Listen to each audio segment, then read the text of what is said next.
నమస్తే, మా క్వాల్ స్టోర్ ఛానల్కి స్వాగతం. ఈరోజు మనం అస్త్ర విద్యలో పరీక్ష గురించి తెలుసుకుందాము. కౌరవులు పాండవులు ద్రోణాచార్యుడి వద్ద విద్యాభ్యాసం పూర్తి చేశారు. దుర్యోధనుడు, అతని తమ్ములు, ధర్మరాజు, అతని సోదరులు అన్ని రకాల యుద్ధ ప్రక్రియల్లోనూ ఆరితేరారు. అంతటా ద్రోణుడు తన శిష్యులందరినీ పరీక్షించాలని సంకల్పించుకున్నాడు. అందుకు అవసరమైన ఒక రంగాన్ని ఏర్పాటు చేయించాడు. రాకుమారుల అస్త్ర విద్యా నైపుణ్యం కళ్ళారా చూడడానికి గాను పొర ప్రముఖులు, రాజోద్యోగులు, సామాన్య ప్రజలు అంతా వచ్చారు. ధృతరాష్ట్రుడు, భీష్ముడు, కృపాచార్యుడు, విదురుడు మున్నగు పెద్దలంతా ఉన్నతాసనాలపై ఆసీనులై రాకుమారులు చేసే అద్భుతాలను తిలకిస్తున్నారు. రాజభవనం పై అంతస్తులో కుంతి మొదలగు అంతఃపుర కాంతలు కూడా ఈ అస్త్ర విద్యా ప్రదర్శనను కుతూహలంతో తిలకిస్తున్నారు. ఈ విద్యా ప్రదర్శన సందర్భంగా కౌరవులు ఒక ప్రక్కన, పాండవులు ఒక ప్రక్కన చేరారు. దుర్యోధనుడు తన తమ్ములతోనూ అనుచరులతోనూ ఉన్నాడు.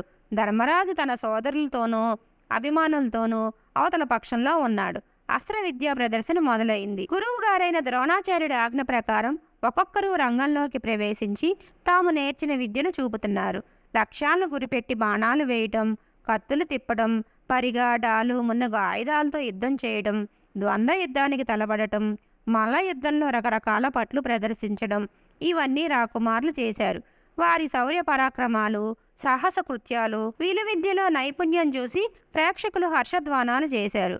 భీష్ముడు మున్నగు వారు సంతోషంతో పొంగిపోయారు. అంతటి దుర్యోధనుడికి, భీముడికి గదా యుద్ధం జరిగింది. అందరికీ ఆశ్చర్యం కలిగించేలా వారిరువురు యుద్ధం చేశారు. ఒకరికొకరు తీసిపోలేదు. ఇద్దరూ సమానంగా పోరాడారు. రాను రాను ఇద్దరూ ఒకరిపై ఒకరు మత్సరం పెంచుకున్నారు.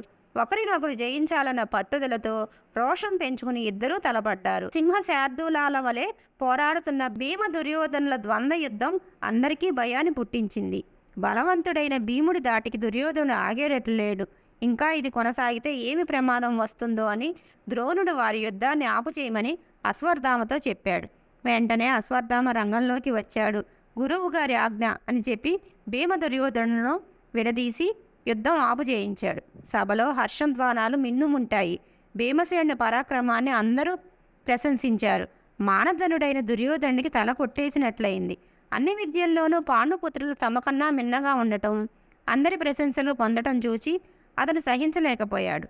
రోషం, అసూయ, ద్వేషం అన్నీ ఏకమై అగ్నిలా దుర్యోధనుడిని దహించి వేయసాగింది. అంతటా ద్రోణుడు ఆజ్ఞ ఇవ్వగా అర్జునుడు రంగంలో ప్రవేశించాడు.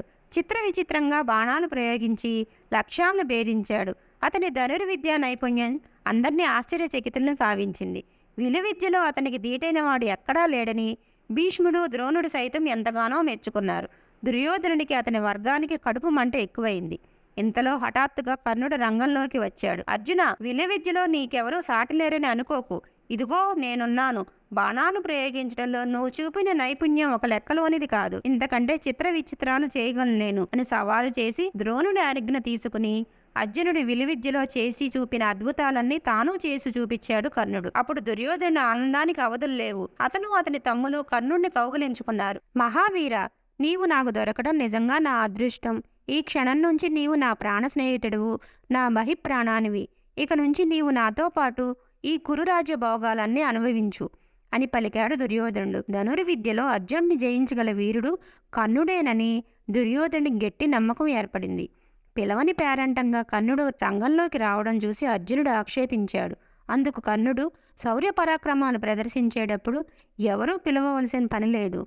వీరుడు ఎవడైనా ఈ రంగంలోకి రావచ్చు అని బదులు చెప్పాడు. కర్ణుడు, అర్జునుడు అలా రంగంలో యుద్ధ సన్నద్ధులై నిల్చునేసరికి ఆకాశంలో మేఘాలు కమ్ముకున్నాయి. ఆ వీరులిద్దరూ సూర్యుడు, ఇంద్రుల్లాగా వెలిగిపోతున్నారు. ప్రేక్షకులంతా ఊపిరి బిగపట్టుకుని ఆ వీరుల వంకనే చూస్తున్నారు. దుర్యోధనాదులు కర్ణుడి పక్షాన చేరి హర్షధ్వానాలు చేశారు. భీష్ముడు, ద్రోణుడు మున్నగవారు అర్జునుడి వైపు ఉన్నారు. అంతఃపుర మందిరం నుండి కుంతీదేవి చూచింది. కర్ణుడు తన ప్రథమ పుత్రుడని గుర్తుపట్టింది. వెంటనే మూర్చపోయింది. అప్పుడు పరిచారికులు నీళ్లు చల్లి ఆమెను తెప్పరిల్లుకునేలా చేశారు. కుంతి తెలివి తెచ్చుకుని ఎవరికీ చెప్పుకోలేక, ఏమీ చేయడానికి తోచక నిశ్చేష్టురాలై అలాగే ఉండిపోయింది. ఇంతలో ధర్మవీరుడైన కృపాచార్యుడు కర్ణుడి దగ్గరికి వచ్చాడు. వీరుడా, క్షత్రియ వంశంలో పుట్టినవాడు మాత్రమే క్షత్రియుడితో ద్వంద్వ యుద్ధానికి అర్హుడు. నీవెవరో, నీ తల్లిదండ్రులెవరో, నీ కులగోత్రాలేమిటో చెప్పు. అవి తెలిసిన తర్వాతే అర్జునుడు నీతో ద్వంద్వ యుద్ధం చేస్తాడు అని పలికాడు. కులాచారాలు తెలియని వారితో రాజకుమారులు యుద్ధం చేయరని స్పష్టం చేశాడు. ఈ మాటలు వినగానే కర్ణుడు తలవాల్చుకున్నాడు. ఆ వీరుడి మొహం వర్షబిందువులతో తడిచిన తామర పువ్వులా ఉంది. ఇది చూచాడు దుర్యోధనుడు. అతనికి పట్టరాని రోషం వచ్చింది. ఆచార్యవర్య, రాజు కాని వాడితో అర్జునుడు యుద్ధం చెయ్యినట్లయితే ఇప్పుడే ఆ కర్ణుడిని నేను అంగదేశానికి రాజుగా చేస్తున్నాను అని పలికాడు. వెంటనే తండ్రి అయిన ధృతరాష్ట్రుడికి, తాత అయిన భీష్ముడికి చెప్పి వారిని ఒప్పించాడు. అప్పటికప్పుడే బ్రాహ్మణులు రప్పించాడు. అభిషేక జలాలు తెప్పించాడు.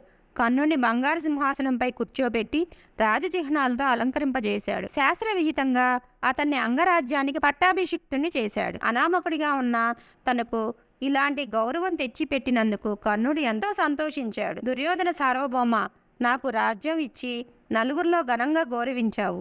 జీవితాంతం నీకు కృతజ్ఞుడై ఉంటాను. ఇందుకు బదులుగా ఇంకా నన్ను ఏమి ఇవ్వమంటావో చెప్పు, నీవు ఏది అడిగితే అది ఇస్తాను అన్నాడు కర్ణుడు ఆనంద బాష్పాలు రాలుస్తూ. అప్పుడు దుర్యోధనుడు, నీ స్నేహమే నాకు చాలు, ఇంకేమీ అక్కర్లేదు అన్నాడు దుర్యోధనుడు. అలాగేనని కర్ణుడు అంగీకరించాడు. అంతటా కర్ణుడి తండ్రి అతిరథుడు అక్కడికి వచ్చి అంగరాజ్యానికి పట్టాభిషిక్తుడైన కుమారుడైన కర్ణుడిని కౌగలించుకుని అంతులేని ఆనందం పొందాడు. అయితే భీముడు కర్ణుడు సూతపుత్రుడని, అతనికి రాజ్యం ఇచ్చినా అతని క్షత్రియుడికి ఉండే అర్హత రాదని ఆక్షేపించాడు. అప్పుడు దుర్యోధనుడు భీముడికి తగు విధంగా సమాధానం చెప్పాడు. వారి ఇరువురి మధ్య కొంత వాగ్వాదం జరిగింది.